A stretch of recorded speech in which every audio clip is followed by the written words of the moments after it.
I'm the first to admit when I'm wrong. I had a great Mets take a couple weeks ago for the wild card round. Didn't play out very well. But right now it's 3-2 Houston. It should be 4-1. They should have been celebrating last night at Citizens Bank Park. If not for a collapse in game one when they had a 5-0 lead, my Astros in 5 prediction would have been spot on, so I'll settle for 6 on home turf tomorrow back at Minute Maid. Wheeler against Valdez. For the city of Philadelphia, it is almost officially football season. No.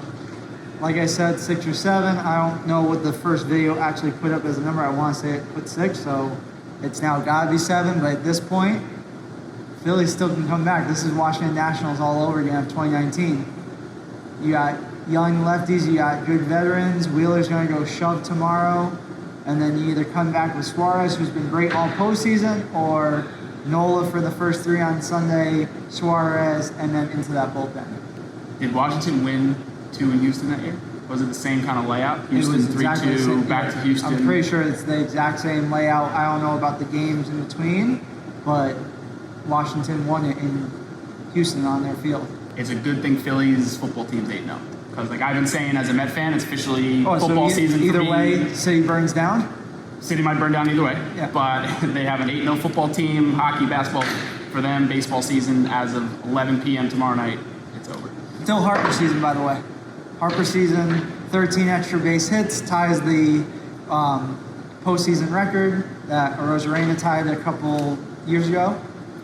Harper season. Not a lot of excitement for me in this World Series. Game 1, obviously, the comeback. And then maybe last night, little drama at the end. Finally, a little bit of drama outside of the no-hitter the night before. But Chas McCormick, game-saving catch off JT Realmuto to ice the game, save the game. I think it was the second out in the 9th inning. Out. Funny enough, Chas McCormick was roommates in indie ball or summer ball in Charlotte, North Carolina. I just heard this story from our very own wonderful coach, Mike Giordano. Roommates for I think a year or 2 playing baseball. He always tends to tell a story, to a lesson, to a client, to somebody. And I've heard him tell 2 stories the last 3 weeks. The first one he told, then that night Chas McCormick hits a 2-run home run off Garrett Cole, like a wall scraper to right field. We have a little laugh about it. And then the other night I'm hearing about this story again. And then sure enough, Chas comes and goes full extension and makes the play of the game, the play of the series, at least defensively. Just relatively game-saving, because if Realmuto gets a double even, let alone a triple out of that, Harper comes up with a man on, and he's been going off all postseason. McCormick come up huge, and it's completely made the battle of center field that they had all season long. Jake Myers, all these different guys coming up. Dubon's been playing a lot of center field. No, it's been McCormick's season for the Astros of here's our 8-9 hitter, here's our defensive wizard out there. He's been amazing, and Gio knows him, which is pretty cool. The game's in the middle. Not a whole lot going on. I want to get into that no-hitter. A combined no-hitter means nothing to me. And it means a little. And specifically with the World Series, right? Second ever no-hitter in World Series history. The other one is a Don Larson perfect game. The end of that game, as the Astros are celebrating on the field, I forget who was commentating, whether it was Darling or Smoltz, one of them. He goes on to rattle off, now it's Don Larson, it's 1, 2, 3, 4. Now all of a sudden it sounds like there were 5 no-hitters. There was 2, and 4 of them to get 1. To me, if it was a perfect game, maybe it's a little bit different, but a combined no-no in regular season or postseason means next to nothing. It goes in the same, it's a little above Madison Bumgarner's no-hitter in 2020, where it was like a 6 or 7 inning, whatever, in a doubleheader. Yep. Like that no-hitter, cool, you have 21 straight outs. That happens enough. I think this goes a little above it. There's a category of combined no-hitters. Your team gets no hit, you go 27 guys without getting a hit. I don't think they walked many guys either, so I think that has to factor into it. Yep. It's not worth mentioning amongst the Don Larson perfect games that you have to count on basically 2 hands, all the perfect games.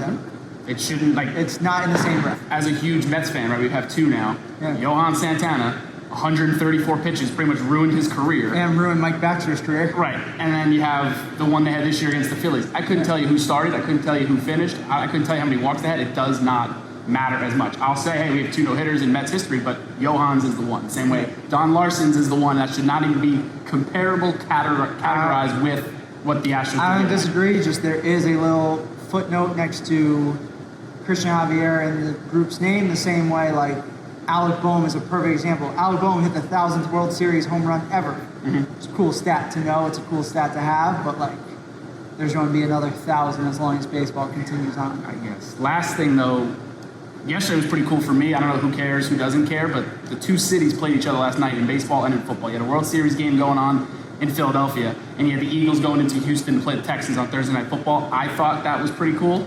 And then the last little piece here, I don't know how many of you guys know DraftKings and what they do, and they send out a bunch of promos, and they basically give you guys bets to place or boost and this, that, and the other thing. They sent out a Philly special the other night.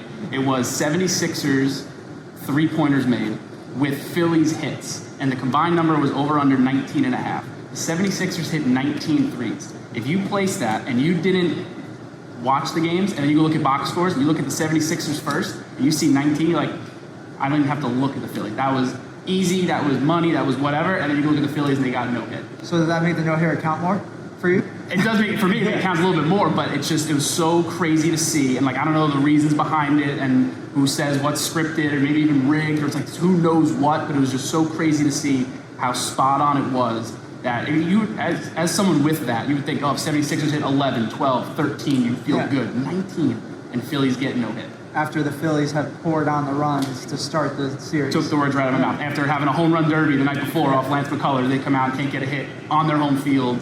That's just absolutely crazy. What is behind it, and who knows, and what does Vegas know? It's just all very... I would love to see their algorithms, how they come to these numbers.